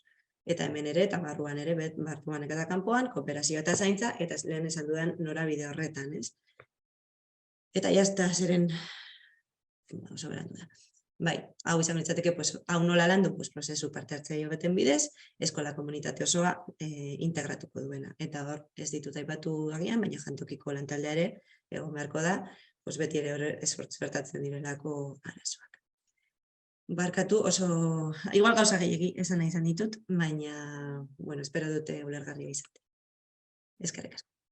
Eskerrik asko, Zurine. Nik orain akomodatuko dut portatila. Bale, bueno, eskerrik asko. Bai, gauza asko, baina, bueno, niretzako gauza oso interesgarriak. Azken finean, bueno, hitzaldiaren helburua zen pixka bat espazioena nola kokatu, eta, bueno, irakasleak hartu ahal izan dituzte euren apunta, gero, bueno, barne lanketa egin behar delako, zuk esan bezala, bueno, genero ikuspegia baldin badokagu buruan, gero eraldaketa aurrera eramateko, bueno, errezagoa esaten da. Ara ere badakizue bideoa grabatuta egongo dela, eta nahi aldi guztietan entzun ahal izango duzue. Orduan ondo badituzue, galderen tartetxoa zabalduko dugu Zurinerentzat, eta oraingo uste dut ez daudera galderarik, berez animatzen zaituztete galderak egitera, eta aurrekoetan egiten dugun bezala, galderak egiten dituzuen bitartean, nik laburpentxo txiki bat egingo dut. Zurine, zerbait gaizki hartu baldin badut, zukero zuzendu, bale? Bale, bueno, lehen abizi hasi gara komentatzen, bueno, testu inguru batekin, bigarren hezkidetza planean, ez? Hitz egin diguzu, hor Eusko Jaurlaritzako plan horretan, hezkuntza saileko plan horretan, 6. puntuan, bereziki agertzen da nola espazioak ikastetxean, ez? Baita eskolaz kanpoko ekintzetan eta baita jarduera osagarrietan. Eta oso interesgarria orain azken aipatu duzuna jantokien kontua, ez? Bertan sortzen diren, bueno, gatazkak deituko ditugu. Azterketa genero ikuspegitik, genero gizarte binarista batean bizi garelako komentatu diguzu, horrek genero femeninoan eta maskulinoan kokatzen gaituelako, ez? Jolas libreari buruz hitz egin diguzu, baina baita galdera bota diguzu, ez? Libre alda benetan, ez? Txikitate jasotzen ditugun erreferenteak azkenean gure jolas motak markatzen dituztelako. Bati lehentasuna ematen zaio eta boterea ematen zaio nenean, femeninoari ikusezintasunari dagokio, ez? Eta horretaz aparte, bueno, enkajatzen maskulinoan edo femeninoan enkajatzen ez duten pertsona horiek, ere bai, zer gertatzen da beraiekin eta zenolako espazioak erabiltzen dituzten. Diapositiba batean eraldaketarako gakoak aipatu dizkiguzu, hori gero aurkezpenean ikusi ahal izango duzue webgunean, baita ere hitz egin diguzu espazioen garrantzia, non espazioa bera eta materiala eta horrelako elementuak, bueno, baldintzatzen duten bidaltzen dugun mezuan, ez? Edo izaten ditugun harremanetan. Hezkuntza paisaia kontzeptua aipatu diguzu, ez? Ez dugula ikuspegi zabal batetik begiratzen espazioen berrantolaketa, ez? Zerbait puntualetan askotan. Nondik gatozen galdera egin diguzu eta irudi oso esanguratsu batzuk erakutsi dizkiguzu, ez? Txuri beltzean bazeuden ere, gaur eguneko patioak ere baziren hor, eta eraikin zahar batekin ere patioa mantentzen zen, duela markadak eta markadak zeuden bezalakoak mantentzen edo eraikitzen ere bai, ez? Aipatu dugu eta ondo dakigu nola gaur egun oraindik eraikitzen diren jolastoki eta eraikin berriak mantentzen dute egitura hori, ez? Jolas individuala, baztertzailea, bortitza, hori da azken finean jolas eremua eta nolako motak ere diren hauek, ez azaldu diguzu. Eskola mistoak sortzerakoan, esaten zenigun kurrikulunean, nola mutilen edukiak zirela, ez? Eta nagusitasuna hartzen zutela, zaintza eta femeninoarekin lotutakoak albo batean ez geldituz. Eredu aldatzearen beharrari buruz hitz egin diguzu, bai kanpo eta bai barne espazioetan, mugak badaudela esan diguzu, diru aldetik, espazio aldetik izan daiteke ez, baina helburu bat izan da, bueno, zer lortu aldugun kontuan ere izan behar dugu, ez, espektatiba batzuekin. Jolas moten aniztasunari buruz ere hitz egin diguzu, beste diapositiba batean, baina baita kontuan izan behar dugula esan diguzu zen nolako jolasteko zenbateko espazioa hartzen duten, ez? Eta zen nolako harremanak adibideratzen dituzten espazio mota horiek, ez? Patio mota hauek mezu argia uzten digute, kirole jartzen dute erdialdean, kirol zehatz bat, futbolari buruz hitz egin dugu, eta genero ikuspegitik, zentralitate inbaditzaile horretan, gehiengoak mutilak izaten dira futbolean jolasten. Kantzan daudenak zer ikasten dute, hori ere komentatu diguzu. Alde batetik labur-labur, min eman dezaketela ingurukoak zaindu gabe, talde jolasak badira ere konpetitibitatea dela helburu, ez? Eta zer gertatzen da neskekin, neskak hori jakinda ulertzen dute eta ikasten dute ez dela hori beraien espazioa eta horrek eramaten duela kirolak uztera, bai? Baita futbola gustoko ez dutenak, ez? Inguruko bazter horietan gelditzen dira neskak eta gelditzen dira maskulintate eredu horrekin bat egiten ez dutenak ere bai, ez? Sufrimendu handiarekin esan diguzu. Haienak azken finean bigarren mailako ekintzetan bilakatzen ditugula, ez? Errekonozimendu falta, desmotivazioa eta azkenean ziltasuna. Espazioan genero erabilerari buruz ere hitz egin diguzu eta bide grafikoak eman dizkiguzu, ez? Eskola eta adin ezberdinetakoak, baina guztietan errepikatzen da patore begia, bai? Non zentralitatea mutilak hartzen duten, eta aipatu bezala neskak eta genero maskulinoarekin bat egiten ez dituztenak albo batean gelditzen diren. Nola eraldatu dezakegu jolastokia? 3 dimentsio aipatu dizkiguzu, fisikoa, soziala eta funtzionala, eta espazio aldetikan, eta baita kudeatzea eta erauen aldetikan zenbateko garrantzia duen aipatu diguzu. Irisgarritasuna ere kontuan hartu beharreko zerbait dela izan behar dugu beti buruan. Espazioen araldaketan arazoak izan ditzakegu, bai espazioa bai diru aldetik aipatu dugun bezala, baina hauek ere kontuan izan da, kudeaketan esku hartzea beti izango dugu eskura, ez? Eta parte hartzea sustatzeko, guztien parte hartzea, espazio seguruak sortu behar direla aipatu diguzu, bai barne espazioak eta baita kanpo espazioak, zaintza eta kooperazioa landu behar da genero ikuspegitik. Hau da, batez ere mutile izan eta kooperatio lan horietan sustaketa egin, eta neskekin eta taldearekiko batez ere, eta nesketan, nesken arteko harreman hori kudeatu edo zaindu behar dela, edo landu egin behar dela, ez? Azken finean, komentatzen zenuen, genero banaketan duela oinarria nesken arteko lehiakortasun hori nola baita esateko. Kanpo espazioetan genero ikuspegia, gure buruan egon behar dela genero ikuspegia, ez? Baita datuak aztertzerakoan eta komentatzen zenigun zergari dena ingarrantzitsua datu desagregatuak eukitzea gero konparaketa hori egin ahal izateko. Eta tresna batzuk aipatu dizkiguzu, alde batetik marrak, koloreak, altzariak, elementu alrakorrak eta elementu naturalak, eta baita material ezberdinak ere bai. Zaintzaren garantzia ikusaraztea ere garrantzitsua dela aipatu diguzu, adibidez gurasoentzako edo gurasoak datorrenean espazio eroso eta ikusgarriak izan behar ditugula kontuan, ez? Itzala ere kontuan izan behar dugu, euria eta eguzkia egiten duenerako. Baita ere oso positiboak izan direla intimitaterako guneak aipatu duzu, eta baita naturaren garrantzia, ez? Nola txertatu gure jolastokian ere bai.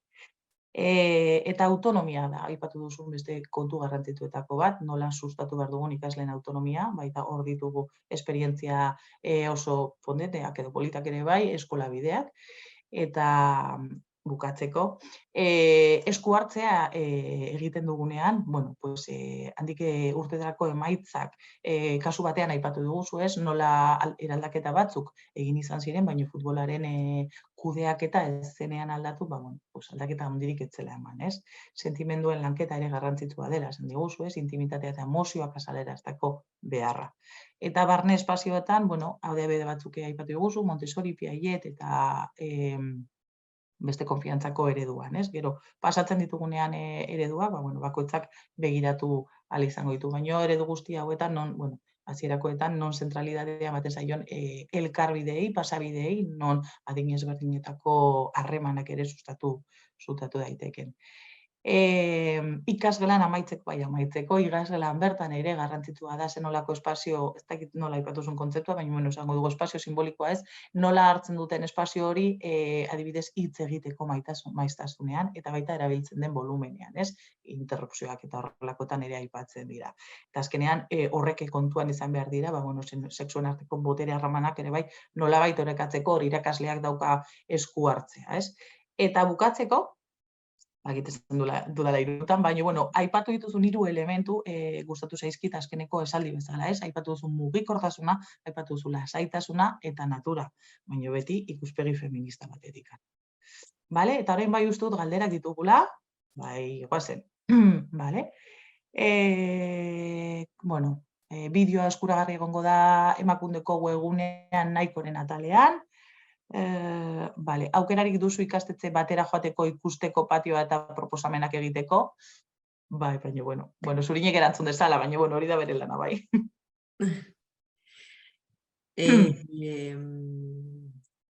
Ez dakit, momentu honetan, esan nahi dut, ez dakit nik aukera izango duan, baina bestela bilatzu dezaket kontaktu bat. Hori bai, esan nahi dut, kontaktuan egon gaitezke, ikusi zen non dagoen aukera denborak eta bar, eta bestela bilatu beste norbait ezagunen bat edo, horretan ere lanean da bilena, zuei proposatzeko. Bale. Komentario bat oso interesgarria itzaldia, guk ikasleekin eta gurasoekin urtebeteko proiektua eraman genuen aurrera eskola mailan, eta hemendik beraien beharrak identifikatu genituen ondoren eraldaketa hasteko. Hori da, zuke aurkeztu dituzun adibidetan, egin dituzuen lana. Zurinerekin kontaktatzeko, German, bidali dezu niri emaila eta nik bidaliko dizute Zurineren kontaktua bere baimenarekin. Bale? Bale, eskerrik asko, gustatu zaiela asko. Nik badaukat galdera bat, Zurine, gehiago ez dagoen bitartean, elementu aldakorren inguruan. Zer izan beharko genuke kontuan, zer ez? Materialetan? Bai, adibidez, edo zen, bai, jartzen duzun zerbait, aldakorra izatearen abantaia, ez, aipatu duzula, eta baino... Da, behar bat, da, lehenengo eta behin materialak espazioa berazteko behar ditugu. Materialak esan nahi dut, izan daiteke sokak, pilotak, ez dugu dena hori, leku identitatea eman behar diogu noski, baina leku zabalak eta aukera askotarikoak eduki behar ditugu ere, eta aukera askotariko horien artean gero aukera horiek sortu behar dira ere, ez, materialen bidez, sokak ateratzen, pilotak ateratzen, bestelako, ez dakit, kutsatxoak edo mai jokoak, horrelako esan nahi dut. Oialak esan daitezke adibidez eraikuntzarako, gauza asko daude hor kontuan hartu daitezkenak, nik uste dut zenbat eta aukera gehiago izan hobeto, ez? Eraikuntzarako adibidez gauzatxoak edo jola soziodramatiko edo antzerkietarako jantziak edo gauzak eukitzea materialako oso aberasgarria da. Orduan, ez dakit esaten gero, aldakorrak ez nuen esan nahi hainbeste altzari batekin, ez nuen horrela ikusten izan daiteke ere, baina egia da, igual, arazo gehiago sortzen direla altzari mugikorrekin, baina batzutan posible da, adibidez, ez daukagu txokolasairik edo ezin dugu edo, baina euki ditzakegu mai batzuk hartuta atera ditzakegunak, hori ere aukera bada, noski, horrek dakar kudeaketa eta norbait arduratuko dena horretaz, ez? Baina guztia bezala, azkenean, orduan, ez dakit esaten horrela, eske gainera gero eskola bakoitza, egia da, oso garrantzitsua dela, zerrenda bat egita, ez dela, sin más, ez, egiten dugu eta bengala joko eta listo, noski. Gero, adibidez, orain egon naizen eskola batean, haiek egiten zuten familiek, umek, egun batean ekartzen dituzte etxeko jolasak, ez, bakoitzak bat. Eta familietan, komentatu zuten, igual hor, egin marko benukera izango zen, gaiak jarri, tematikoak izatea, batez ere, estrategiak bilatu, adibidez, familien arteko desoreka ekonomiko horiek, baliabide horiek, hainbeste ikusarazteko, bestela gero umeek, hori, ere gaizki bizi dutelako. Genero aldetik berdina, badakigu jolas batzuk, genero marka gehiago daukatela, beste batzuk baino, orduan material horiek hartzen ditugunean, horretan arreta jartzen. Baina zerrenda luzea da, ez dakit esaten orain. Ez dakit. Ez dakit esan daitekela twister, adibidez, jo que se, gero lur jokoetan, ez? Pues twister jartzea, pues. Baina gero hori guztiare kudeatu behar da. Eta gero gainera gauza hauek ere modekin ere badoaz, ez? Askotan ere, pues orain dago jolas bat, asko jolasten dena, eta orduan, hori Ba, hori, igual bilatu arke, lehenengo ikusi gertatzen den genero aldetik jolas horretan, ikusi naiz eta genero marka izan, agian hori orekatzeko aukera ematen digun ez delako oso handia edo eta ez badu ematen, igual esatea bitu, igual ez da espazio horretara jolasteko, ez dakit. Baina, ez dakit, zuriz geratu nahi zen dut, gauza asko datozkit eta ez bat konkretua horrela esateko. Gauza bat, bai geratu zaite esan gabe, galderarik ez badago, igual apretsatuko dut. Badago bat. Bueno, baina bota. Da mezu bat, da simplea, simplea dirudiena, baina oso lagungarria prozesu hauetan. Eta da nik beti esaten du, klaro, prozesu hauetan, baskotan kirolak direnez, nagusi direnak kantzak eta kirolak, eta azkenean oiei lekuak entzen diegunez, naiz eta izan justizia sozial batengatik, karo, espazio horietan egoten diren pertsonak dira, gehien bat resistentziak dituztenak. Baina nik uste dut prozesu hauetan batez ere zabaldu behar den mezua, eta gainera, eta horrela da, esan edut, ez da itzaki bat, ez da konbentzitzeko, da prozesu hau eta empatiaren eraldaketa hau guztientzako dela onuragarria, ez? Nik asko eta behin batiz ere gertatu izan, gogoratzen dut ume batekin, ez da bakarra izan, baina hori ez galdetu niola, zer gustatzen zaizu nahi nuen, hori aukerak zabaldu eta beraz zegoen bere beldurrekin, eta oso itzita, eta zan ez futbola. Landu behar izan nuen, berarekin egon behar nintzen rato bat, eta zen, lasaitu, eta azkenean lortu zuenean, hortik ateratzea, eta esatea, gustatzen zaita, gustatzen zait bestea, eta baten aldatu zitzaion aurpegia. Eta aldatzen zaie guztiei, hau da, nik adibidez horrelako aurkezpen bat jartzen didanean, ikusteko zenbat aukera egon daitezkeen. Claro, batean guztiei gustatzen zaie, guztiek nahi dute horrelako patio aberats bat izatea. Gertatzen dena da orain arte oso aukera mugatuak izan dituztela eta orduan galera hori hartzen dutela beldurra askorekin, ez dakitelako zer etorriko den edo, ez? Eta gainera eta egia da, eta futbola konkretuki, baina kirolak orokorrean ere, duelako identitate maskulino horren eraikuntzan pisu handia. Orduan batean kolokan ikusten dute haien identitatea. Orduan, hori kudeatu behar da, baina batez ere nik uste dut zabaldu behar den mezua hori dela da. Guztiontzako onuragarria dela. Zuek ere disfrutatuko duzue, hobeto pasatuko duzue, aukera gehiago izango dituzue. Eta hientzako ere beharrezkoa da, guztientzako da beharrezkoa, gaitasun guztiak garatzea, bizitzarako. Baina hori, hori gure artean esan dezakegu, eta hiei esan behar diegu, hori aukerazko izango dituztela eta disfrutatuko dutela. Besterik ez. Bale, beste galdera, edo, proposamena galdetzen dituzte. Beak eta iraunkorra egiteko moduak edo tresnak. Claro, igual lehendabiziko puntuan ez, edo eskola asko daude lehendabiziko puntu horretan ez, baina gertatzen da gerora ez, gero kudeaketarekin aipatuzula inbestetan edo jolastoki horien zaintzarekin. Ondore, eraldaketaren ostean esan nahi duzu? Hori da. Baina nik uste, esan nahi dut, izan behar dela, diagnostikoaren antzekoa zen eta hasieran ikusten ari zara non sortzen diren arazoak. Genero banaketaz espazioetan ematen den gehien bat, non ematen den jolas mistoa, ez? Non dauden zailtasun gehienak parte hartzeko eta non gutxi, beti dira galdera berdinak, gutxi gora bera. Izango da modu sutilago batean edo esplizituago batean, baina jarraituko du gertatzen, hau bi egunetan ez da aldatuko.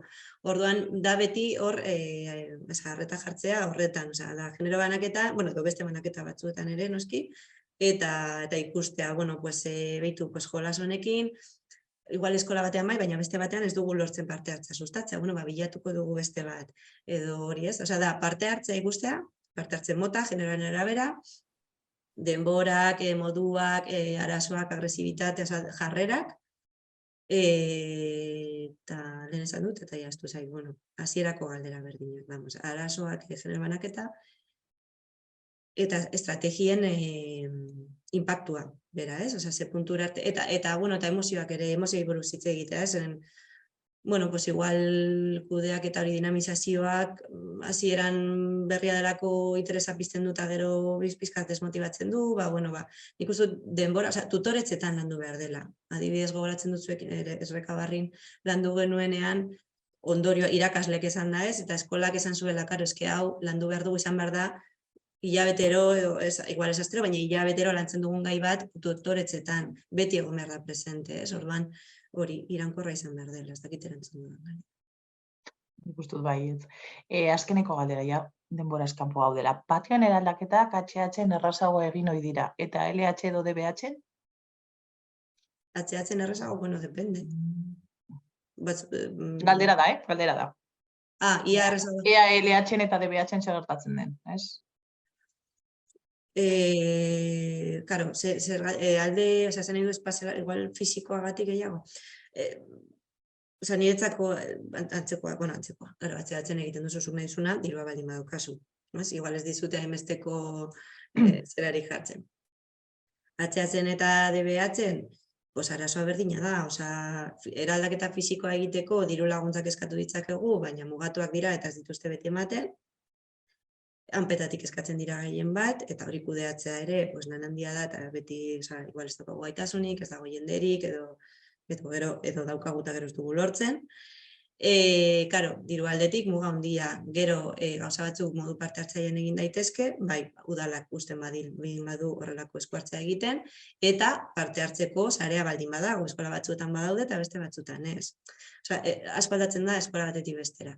Eta gero kudeaketari dagokionez, berdina, eske irakaslegoaren implikazioaren arabera. Eta, baina batez ere egia da hori zuzendaritzatik etorri behar da. Implikaziorik handiena zuzendaritzan argi badago eta egitura zehatz bat ematen baldin bada hasieratik, hori kudeaketarako eta dinamizaziorako eta materiala erosten saiatzen bazarete, hor ere dirua faltan egoten da askotan. Baina, dagoenaren arabera egiten bada, ezin dizut erantzun bat eman, eskola bakoitzan mundu bat delako.